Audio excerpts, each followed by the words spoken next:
রবিদা, আমার কেমন যেন ডর লাগতেছে। এই বাঁশবাগানটা পার হইতে আমার চিরকালই ভয় লাগে। ভয় পাওয়ার কিছু নেই মাধব, আমি তো আছি। জোরে জোরে পা চালাও।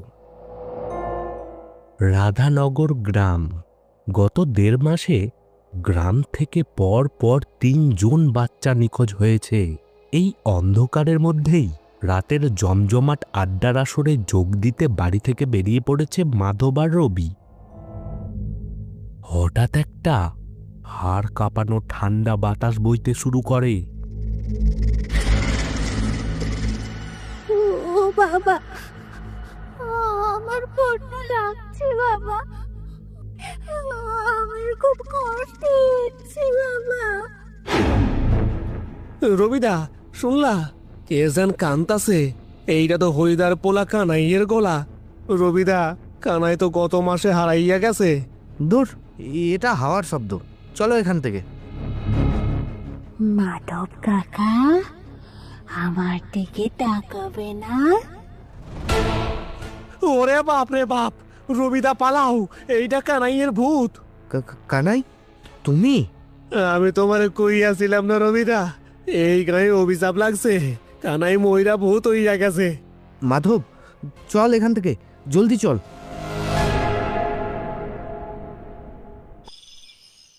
গ্রামের এক প্রান্তে বিমল আর কুসুমের ভাঙাচোরা মাটির ঘর। ঘরের দাওয়ায় বসে কুসুম একটা ছেঁড়া কাঁথা সেলাই করছে। তার পাশে বসে ৫ বছরের অনাথ পালিত ছেলে পল্টু একটা কাঠের পুতুল নিয়ে খেলছে। বিমল ঘর থেকে তৈরি হয়ে বেরোচ্ছে।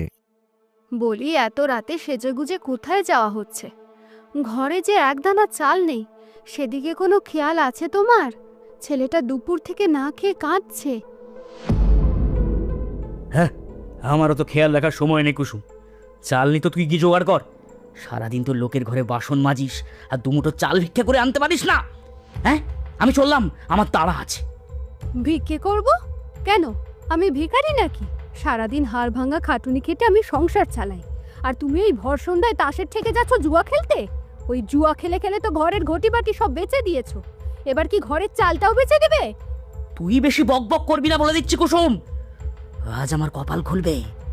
মধু বলেছে আজ বড় দান খেলা হবে। আজ আমি অনেক টাকা জিতে আনবো, তারপর তোর ওই চালের অভাব আর থাকবে না।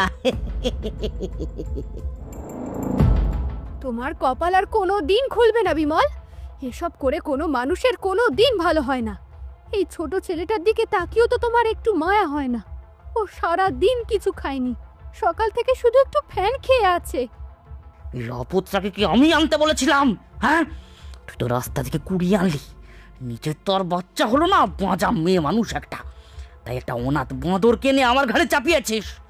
ওর খরচা চালাতেই তো আমাকে রোজ জুয়া খেলতে হয় রে। ওটাকে যেদিন বাড়ি থেকে তাড়াবি, সেদিন এই সংসারে শান্তি আসবে, শান্তি।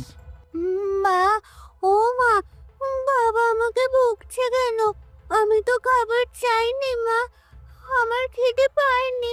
আমি সত্যি বলছি, আমার একটুও খিদে পায়নি। কাঁদিস না বাবা পল্টু, তোর বাবা তোকে বকছে না। তুই ঘরে চল। এই বিমল, তুমি কিন্তু আজ বড্ড বাড়াবাড়ি করছো। ছেলেটার সামনে এসব কি বলছো? ওর মনে কষ্ট হয় না? যা সত্যি তাই বলছি। আমি চললাম, আজ রাতে ফিরতে দেরি হবে। আমার জন্য দরজা খোলা রাখার দরকার নেই, আমি ধাক্কা দেব। তুই ভয় পাস না পল্টু, তোর মা আছে তো। গ্রামের মোড়লের চণ্ডীমণ্ডপের রাতের আড্ডাখানা। একটি হ্যারিকেন জ্বলছে। সেখানে বসে আছে যতীন জ্যাঠা, মাধব, যুবক রবি এবং সন্তান হারানো পাগলপ্রায় বাবা হরিদা। ও রবিদা, তুমি অমন বড় বড় কথা কইও না গো। হরিদার বউ নিজের কানে শুনছে। রাত দুপুরে হরিদার গলা কইরা কে যেন পিছন থেকে ডাকতাছিল। ৩ বার ডাকছিল গো রবিদা, ৩ বার। নিশিত ওই ৩ বারই ডাকে। সেনা মাইন্সের গলা ধইরা ডাকে, আর সেই ডাকে সাড়া দিয়া একবার ঘরের বাইরে পা রাখলে সব শেষ। মাধব, তুমি এইসব বিশ্বাস করছো? কোনো শেয়াল বা বন্য জন্তু তো হতে পারে। বাচ্চারা তো আর শেয়ালের ডাক আর মানুষের ডাকের তফাৎ অতটা বোঝে না। ঘুমের ঘোরে হয়তো বাইরে চলে গেছে। শিয়াল কি নাম ধরে ডাকে রে গন্ডমূর্খ? শিয়াল কি লাল বাতাসার লোভ দেখায়? তো চুপ কর ডবি, আমাদের সাথে বেশি তর্ক করিস না। কাল পূর্ণিমা গেছে, আজ অমাবস্যা শুরু। গায়ের বিপদ এখন কাটে নাই। নে নে নে নে, সবাই যার যার বাড়ির দিকে চল। আজ আর কেউ ঘরের দরজা খুলবি না। চলেন, আমি আপনাদের এগিয়ে দিচ্ছি।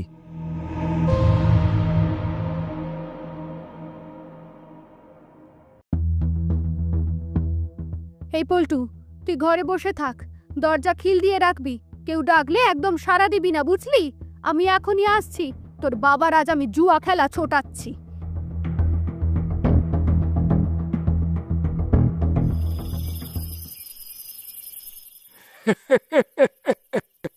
কি রে বিমলা, আইসো তো তোর কপাল পুল্য। যা ছিল সব তো হারলি, এবার কি দিয়ে খেলবি? বউয়ের কানের দুল জোড়া তো গত মাসেই বেচা দিছস। আর খেলন লাগবো না বিমল ভাই, তুমি বাড়ি যাও। এমনিতেই গায়ের যা অবস্থা, রাত বিরাইতে বাড়ি থাকুন ঠিক না। কানাইয়ের ভূত নাকি কাল বাঁশ বাগানে দেখা দিছে। চুপ কর হারু, আমারে ভূতের ভয় দেখাস না। ওইসব ভূত ভূত আমি মানি না। মধু, মধু, তুই আমাকে আর 10 টাকা ধার দে, আমি ঠিক জিতে নেব। আজকের দানটা আমি ছাড়বো না, ছাড়বো না।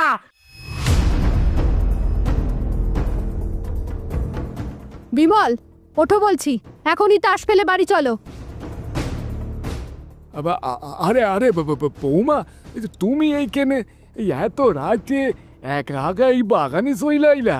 পুরুষ মাইন্সের আড্ডায় মাইয়া মাইন্সের কি কাম বৌমা? বিমল তো আজকে বেশ দিচ্ছে, ওর কপালটা খুলতে দাও না। তুমি একদম চুপ করো মধু কাকা, তোমার ওই মিষ্টি কথায় আমি আর ভুলছি না। তুমি আমার স্বামীটাকে গোল্লায় নিয়ে যাচ্ছ। এই হারু, তুইও তো গায়ের সব বখাটে ছেলেদের নিয়ে এখানে জুয়ার আসর বসাস, আমি সব জানি। এই বিমল, তুমি উঠবে নাকি এই লাঠি দিয়ে আজ আমি তোমার জুয়ার আসর ভাঙবো?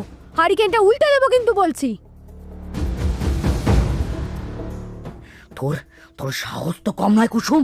তুই আমার বন্ধুদের সামনে আমাকে অপমান করছিস। তুই কি আমাকে কিনে নিয়েছিস? ওই অনাথ ছেলেটাকে এনে সংসারে অশান্তি করবি, আর আমাকে শান্তি করে দুটো তাসও খেলতে দিবি না? হ্যাঁ, তাসও খেলতে দিবি না? ওই ছেলেটার খোঁটা তুমি আমাকে বারবার দেবে না বিমল, ও আমার ছেলে। তুমি যদি আজ বাড়ি না চলো, তবে কাল সকালে আমি পঞ্চায়েতে গিয়ে তোমার নামে নালিশ করব। মোড়ল যেটাকে বলবো তুমি জুয়া খেলো। আরে আরে আরে আরে বৌমা, শান্ত শান্ত শান্ত। এ বিমল, তুই আজ যা ভাই। বৌমা যখন এত কইরা কইতাছে, কাইল আবার আসিস। এমনিতেই গায়ের লোক আমাকে ভালো চোখে দেখে না, পঞ্চায়েত ডাকলে আবার বিপদ হইব। আচ্ছা আচ্ছা বাবা, চল। রোজ রোজ তোর এই ঘ্যান ঘ্যানা নিয়ে আর ভালো লাগে না। মধু, হারু, আর চলি রে, কাল দেখা হবে। কাল আর এখানে আসা হচ্ছে না তোমার, চলো আগে।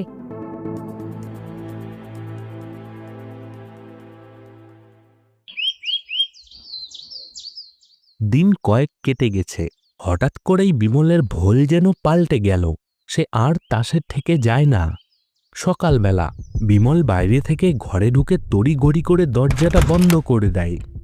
কুসুম, ও কুসুম, আরে কাজ ফেলে এদিকে আয়, দেখ কি এনেছি। কি হলো? সকালবেলা এত ডাকছো কেন? আর দরজাটা বন্ধ করলে কেন? হে কি, এত টাকা, এতগুলো নোট? তুমি কি চুরি করেছো? সত্যি করে বলো, কি করেছো তুমি? আরে ধুর পাগলি, চুরি করতে যাব কেন? আমি শহরে একটা কাজ পেয়েছি, এক বড় মহাজনের গুদামে মাল উঠানোর কাজ। সেই মহাজন আমাকে অগ্রিম টাকা দিয়েছে। মহাজনের কাজ? কিন্তু তুমি তো সারা রাত বাইরে থাকো, রাতে আবার কিসের কাজ? আর এক রাতে কেউ এত টাকা অগ্রিম দেয় নাকি? আরে তুই মেয়ে মানুষ, অত শত বুঝবি না। আর রাতে ট্রাকে করে দামি মাল আসে, তাই রাতেই মাল খালাস করতে হয়। তোকে আর লোকের বাড়ি বাসন মাজতে হবে না রে কুসুম। আমি আমার পুরনো জুয়ারি জীবনের জন্য খুব লজ্জিত রে। এখন থেকে আমি মন দিয়ে কাজ করব। তুই আজই বাজারে গিয়ে পল্টুর জন্য ভালো জামা আর মিষ্টি নিয়ে আয়, আর তোর জন্য একটা নতুন শাড়ি কিনিস, কেমন? গুদামে মাল টানলে তো জামা কাপড়ে ধুলোবালি লাগে বিমল। তোমার জামায় তো একটুও ময়লা নেই, আর তোমার গা থেকে এটা কিসের গন্ধ বেরোচ্ছে? আর শার্টের হাতায় ওই লাল দাগটা কিসের? আরে আরে আরে আরে আরে ও ও ও ও ও- ও কিছু না, মানে গুদামে একটা আলকাতরা টিন পড়ে গেছিল আর কি। হ্যাঁ, ওটারই দাগ। আর ওষুধের গন্ধ আসবে না? মহাজনের তো ওষুধেরই গুদাম রে। তুই বড্ড বকিস কুসুম। যা যা যা, তুই বাজারে যা, আর আমি একটু ঘুমোই। হ্যাঁ, সারা রাত খুব খাটনি গেছে।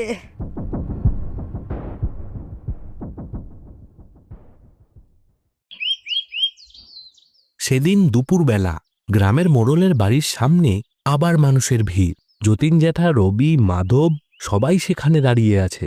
কুসুম ভিড়ের একদম পেছনে দাঁড়িয়ে সব শুনছে। ওরে সর্বনাশ হয়ে গেল রে। মাধবের ভাইপো, ওই ছোট শিবুটা কাল রাত থেকে নিখোঁজ। নিশি নিশি আইসা আমার ভাই পোটারে নিয়ে গেল গো।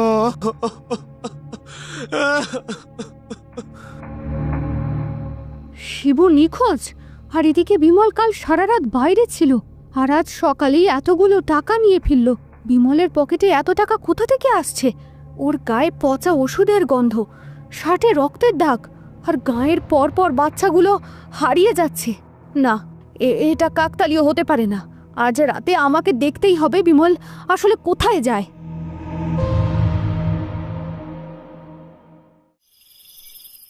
সেদিন রাত, পল্টু ঘুমোচ্ছে, কুসুম জেগে আছে।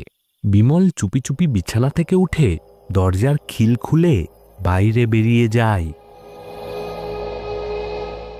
এত রাতে আবার কোথায় যাচ্ছে ও? আজ তো ওর কাজে যাওয়ার কথা ছিল না। আমাকে বলল ওর শরীর খারাপ। না, আমাকে আজ ওর পিছু নিতেই হবে। পল্টু, তুই ঘুমা বাবা, আমি দেখি তোর বাবা কোথায় যায়। কেউ ডাকলে একদম বাইরে যাবি না। কুসুম সেই বাঁশের শক্ত লাঠিটা হাতে নিয়ে বিমলের পিছু পিছু অন্ধকারে বেরিয়ে যায়।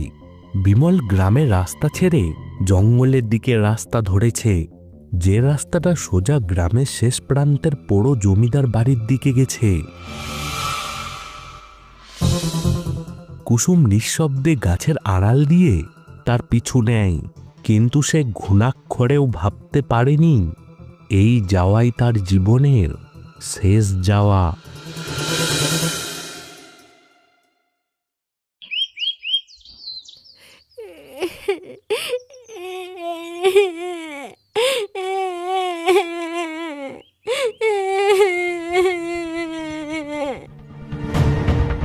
এই এই তুই আবার ঘ্যান ঘ্যান করেছিস সকাল থেকে? বাবা, মা কবে আসবে? আমার যে বড্ড খিদে পেয়েছে বাবা। কাল থেকে কিচ্ছু খাইনি। মা তো আমাকে কখনো না খাইয়ে রাখতো না। মা কি আমাকে ভুলে গেছে? তোর মা আর কোনোদিন ফিরবে না। নিশি খেয়ে নিয়েছে তাকে, আর তুইও মরবি। এই আপদটাকে ঘরে এনেই তোমার এত বড় সর্বনাশ হলো।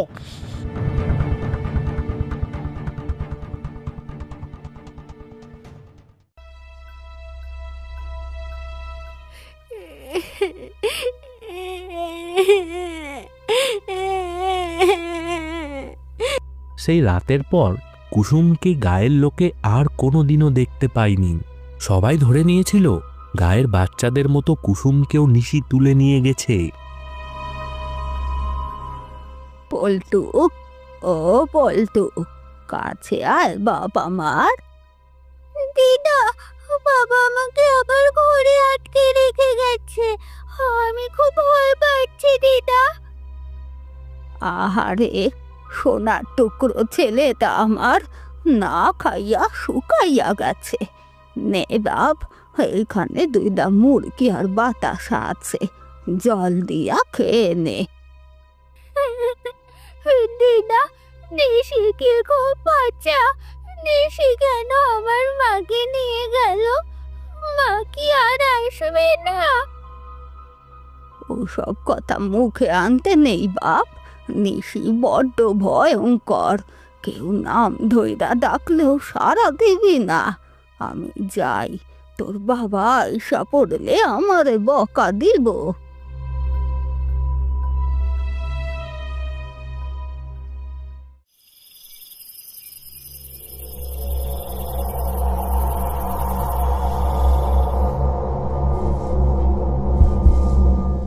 পল্টু, ও পল্টু, আমার কাছে আয় বাবা। মা, তুমি কোথায়? তুমি ফিরে এসেছো মা? আমি তো বাইরে দাঁড়িয়ে আছি বাবা, তোর জন্য আমার বড্ড মন কেমন করছে। তুই দরজাটা খুলে দে, আমার কাছে আয়, আমি তোর জন্য তোর পছন্দের খাবার এনেছি। কিন্তু দিদাকে বললো দেশে নাকি তোমার গলা করে ডাকে মা। তুমি কি সত্যি আমার মা, না পচা দেশি? আর বাবা যে বাইরে থেকে শেকল তুলে দিয়েছে মা, আমি তো খুলতে পারবো না। পল্টু, শেকল খোলা আছে বাবা, তুই একটু ধাক্কা দে, আয় আমার বুকে আয়। তোর খুব খিদে পেয়েছে না?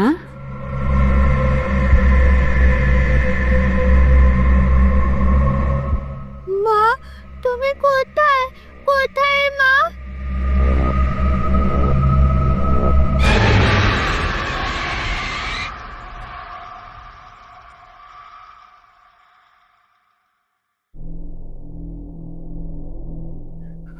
বাবা, ও বাবা, তুমি এখানে? এই মধু কাকারা আমাকে ধরে এনেছে বাবা। এরা খুব পচা, তুমি এদের বকো বাবা, আমাকে বাঁচাও। আমি ওদের বকবো? হ্যাঁ, আরে বোকা ছেলে, আমি তো ওদের সাথেই আছি। তুই তো আমার ছেলেই নস। তুই তো রাস্তা থেকে কুড়িয়ে আনা একটা অনাথ আপদ। বাবা, তুমি তুমিও বাঁচা, তুমি আমাকে ভালোবাসো না?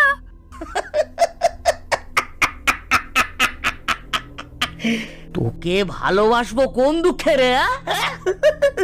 তোর মা তোকে এনে আমার ঘরে চাপিয়েছিল, আর আজ তোর মায়ের জন্যই আমার এই ব্যবসার কত বড় ক্ষতি হয়ে যাচ্ছিল জানিস? তুই যাকে মা বলতিস সে তোকে খুব ভালোবাসতো, কিন্তু সে কোনো মতেই আমার কথা শুনছিল না। তাই সেদিন রাতে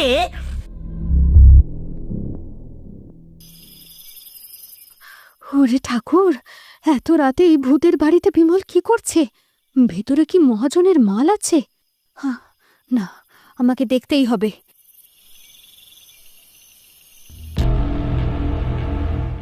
বিমল, শহরের ডাক্তার বাবু তো আইজকার আইতেই আসবো কইল। মাল তো রেডি, ডাক্তার আইসা পড়লে কাটাকাটি শুরু করেন লাগবো।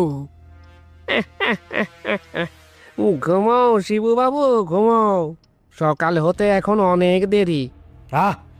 আস্তে কথা বল তোরা, কেউ শুনে ফেললে বিপদ। শহরের ডাক্তারবাবু আসতে আর কতক্ষণ? এই শিবুর কিডনি আর চোখের দাম ওই নিতাইয়ের ছেলের চাইতেও বেশি পাবো আমরা। মহাজন আমাকে অগ্রিম 10,000 টাকা দিয়েছে, কাজ শেষ হলে আরো 20,000।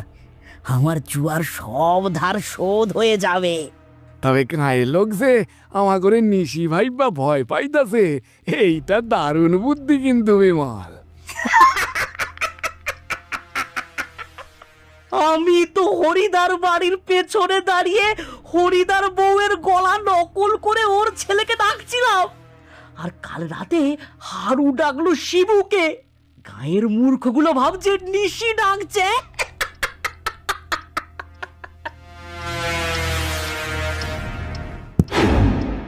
কে জানলার বাইরে? কে?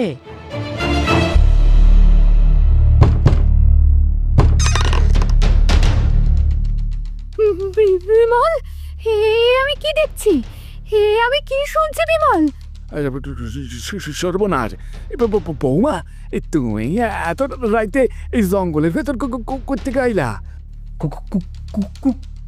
কুসুম, তুই এখানে কেন এলি? তুই আমার পিছন নিয়েছিলি? ওরে আমার ঠাকুর, এটা তো মাধবদার ভাইপো শিবু। বাচ্চা ছেলেটাকে তোমরা এখানে দড়ি দিয়ে বেঁধে রেখেছো কেন? মধু ভাই, বৌমা সব দেখা ফেলাইছে, এবার তো আমাকে পুলিশে ধইরা ফাঁসি দিব। তোমরা মানুষ না পিশাচ বিমল? এই কদিন ধরে গায়ের বাচ্চাগুলো যে হারিয়ে যাচ্ছে, গায়ের লোক ভাবছে নিশি ডাকছে, আর সেই নিশি আসলে তোমরা তোমরা এই গায়ের নিষ্পাপ বাচ্চাদের অঙ্গ কেটে শহরের ডাক্তারদের কাছে বেচছো টাকার জন্য। ছি ছি ছি ছি ছি। চুপ চুপ কর কুসুম, চুপ কর, চেঁচাস না, কেউ কেউ কেউ- কেউ কেউ শুনে ফেলবে। তুই জানিস এই এক একটা বাচ্চার জন্য শহরের ডাক্তারবাবু কত টাকা দেয়? হ্যাঁ, আমার জুয়ার সব ধার শোধ হয়ে গেছে। এবার আমি তোকে নিয়ে শহরে গিয়ে রাজার হালে থাকবো। তোর কোনো অভাব থাকবে না, দেখিস, কোনো অভাব থাকবে না। ছি ছি বিমল, রাজার হালে থাকবো? এই বাচ্চাদের রক্ত মাখা টাকা দিয়ে তুমি আমার সুখ দেবে? যে বাচ্চাদের আমি নিজের চোখে বড় হতে দেখেছি, তাদের কলিজা কেটে তুমি আমাকে শাড়ি কিনে দেবে? আমি এখনই গায়ে ফিরে গিয়ে মোড়ল জ্যাঠাকে, রবিকে সব বলে দেব। আমি কালী পঞ্চায়েত ডাকবো, পুলিশ আনবো, তোদের মতো রক্ষসদের আমি জেলের ভাত খাওয়াবো। তুই গায়ে যাবি না? তুই পুলিশের কাছে সব ফাঁস করবি? আমাকে ছেড়ে দাও বিমল, তুমি তুমি এতটা নিচে নেমে যেও না। আমি তোমার পায়ে পড়ছি, শিবুটাকে ছেড়ে দাও। এই পাপের কোনো ক্ষমা নেই। তুই মর, তুই মর, তুই আমার পথের কাঁটা। তুই বেঁচে থাকলে আমি কোনো দিন শান্তিতে টাকা কামাতে পারবো না কখনো। তুই মর। এ কি করতেছস বিমলদা? বোমার সাইডতে মাইরা ফেলবি নাকি? চুপ কর মধু, ও বেঁচে থাকলে আমরা কেউ বাঁচবো না। বিমল, আমাকে মেরো না। আমার পুলডুকে খেতে হবে।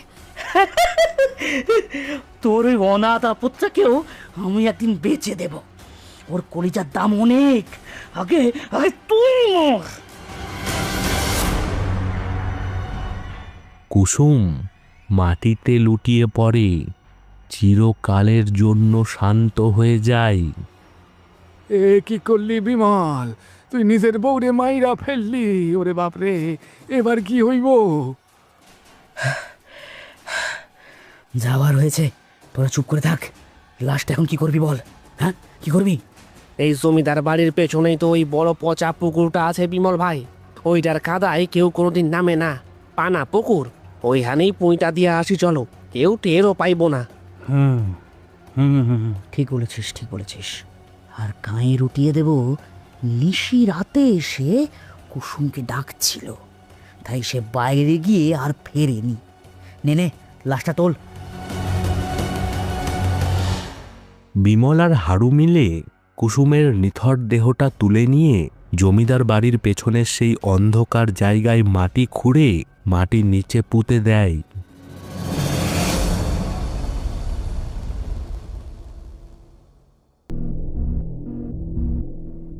না, তুমি মিথ্যে বলছো। আমার মা মরে যায়নি। মা আমাকে ঠিক বাঁচাতে আসবে। তোমরা নিশি, তোমরা রাক্ষস। বিমল ভাই, ছোড়া তো বড্ড চিল্লাইতেছে। আমি ওই ঘুমের ওষুধটা শুকাইয়া দিতাছি। হ্যাঁ দে। ডাক্তারবাবু আসা পর্যন্ত ওটাকে বেহুশ করে রাখ। চিল্লালে আশেপাশের লোক শুনতে পেয়ে যাবে। আজকের কাজটা শেষ হলেই আমরা এই গাঁ ছেড়ে শহরে পালাবো। অনেক টাকা পাবো আজ। মা, ও মা, তুমি কোথায়? নটু ভাই, বিমল ভাই, আবার সেই গন্ধটা আইতাছে। কিসের গন্ধ রে? তুই কি পাগল হয়ে গেলি? জলদি ওষুধটা দে। না বিমল, হারু ঠিকই কইতাছে। একদম আষ্টে মাছের গন্ধ, শ্যাওলার পচা গলের গন্ধ। এই ঘরের ভেতরেই গন্ধ আইলো কোত্থাইকা? ওরে বাপরে, দরজাটা কে বন্ধ করলো? বিমল ভাই। না তো, আমি তো এখানে দাঁড়িয়ে। এসব কি হচ্ছে? মধু, হারিকেনটা ভালো করে ধর। ওরে ওরে বাপরে বাপ, কে হাইতে আইতাছে? কে?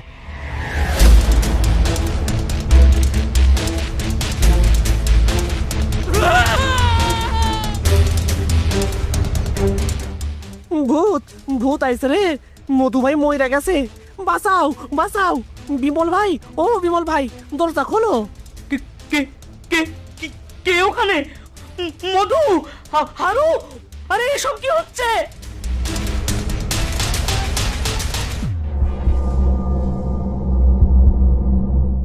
বিমল, আমার বড় ঠান্ডা লাগছে বিমল। ওই মাটির ভেতর আমার বড্ড শ্বাসকষ্ট হচ্ছিল রে। তুই আমাকে ওখানে কেন ফেলে এলি? মা, ও মা, তুমি এসেছো আমাকে বাঁচাতে। কুসুম, কুসুম তুই ফিরে এসেছিস? আমাকে ছেড়ে দে কুসুম, আমাকে ছেড়ে দে, আমি ভুল করেছি। আমাকে মেরো না, আমাকে মেরো না, আমি তোর স্বামী। স্বামী? তুই মানুষ নস বিমল, তুই রাক্ষস। তুই টাকার লোভে এতটাই অন্ধ হয়ে গেছিলি যে নিজের বউয়ের গলা টিপে খুন করে লাশ গুম করে দিলি। তুই রটিয়ে দিলি নিশি আমাকে নিয়ে গেছে। আজ তুই নিজের ছেলেকেও বেচতে এসেছিস সেই কাটার টেবিলে। ও তো আমার নিজের ছেলে নয়, ও তো কুড়িয়ে পাওয়া অনাথ। আমি তো সিঁদুরের দিব্যি কাটছি কুসুম, আমি এই কাজ করব না, আমি এই কাজ করব না। আমাকে বাঁচতে দে, আমাকে বাঁচতে দে, আমি সব টাকা গায়ের গরিবদের বিলিয়ে দেব। ও আমার ছেলে বিমল, যে সিঁদুর তুই নিজের হাতে মুছে দিয়েছিস সেই সিঁদুরের দিব্যি দিস না। যে মায়ের মাতৃত্বের ভালোবাসা তুই কোনোদিন বুঝলি না, সেই মায়ের ভালোবাসা আজ তোর জম হয়ে ফিরে এসেছে। এই গায়ের ছোট শিবু, কানাই, ওদের যখন তোরা কাটছিলি তখন তোদের হাত একবারও কাঁপেনি। আজ তোদের পাপের ঘরা পূর্ণ হয়েছে। মা, আমাকে বাঁধন থেকে খুলে দাও মা। কাঁদিস না আমার মানিক, তোর মা থাকতে তোর গায়ে একটা আঁচড়ও কেউ দিতে পারবে না রে বাপ। তুই চোখ বন্ধ কর বাবা, আজ তোর মায়ের বিচারের দিন।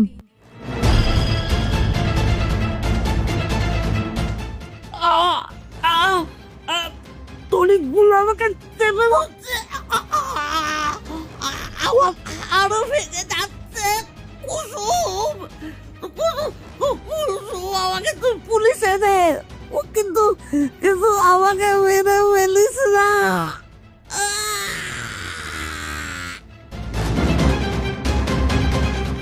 তোকে মেরে ফেললে তো তুই খুব সহজেই মুক্তি পেয়ে যাবি বিমল। মৃত্যুর কষ্ট তো মাত্র কয়েক মিনিটের, আমি তো সেটা নিজের শরীর দিয়ে বুঝেছি। তোকে আমি এত সহজে মরতেও দেব না। তোকে বেঁচে থেকে তিল তিল করে পচতে হবে। তোর কুকীর্তি আজ পুরো গ্রাম জানবে। তুই ভালো থাকবি বাবা, তোর আর কোনো ভয় নেই। আমি সব সময় তোর কাছেই থাকবো।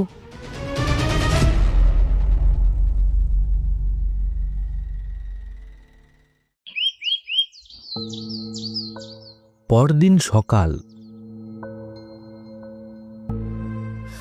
ওরে আমার সোনা মানিক রে, রাইতে তোরে ওই রাক্ষসগুলো তুই না নিয়ে গেছিল। তোর মা আইসা তোরে বাঁচাইয়া দিয়ে গেছে বাপ। তুই আজ থেকে আমার কাছেই থাকবি, আমার ঘরেই বড় হবি তুই। কেউ তোরে কিচ্ছু কইতে পারবো না। তার মানে কোনো নিশি বা ভূত আমাকে বাচ্চা চুরি করে নাই। এই বিময়লা টাকার লোভে আমাকে শিবু হরিদার পোলারে মায়েরা ফেলাইছে। ওরে বজ্জাত, ওরে রাক্ষস, ওরে আমি জ্যান্ত পুঁইতা ফেলুম। এ তো নিশির চাইতে ভয়ঙ্কর পিশাচ রে। নিজের বউকে গলা টিপে মেরেছে, আর আমরা ভাবতাম ভূত এসেছে গায়ে। কুসুমবুদির প্রেতাত্মা আজ এই গ্রামকে মানুষের রূপ ধরা আসল রাক্ষসদের হাত থেকে বাঁচিয়ে দিয়ে গেল। বিজ্ঞান আর যুক্তির বাইরেও যে একটা দুনিয়া আছে, আজ আমি সেটা নিজের চোখেই দেখলাম। একজন মায়ের ভালোবাসা মৃত্যুর পরও শেষ হয় না। গ্রামের লোকে বুঝতে পারে আসল নিশি কোনো অশরীরই ছিল না, মানুষের ভেতরের লোভটাই ছিল সবচেয়ে বড় পিশাচ।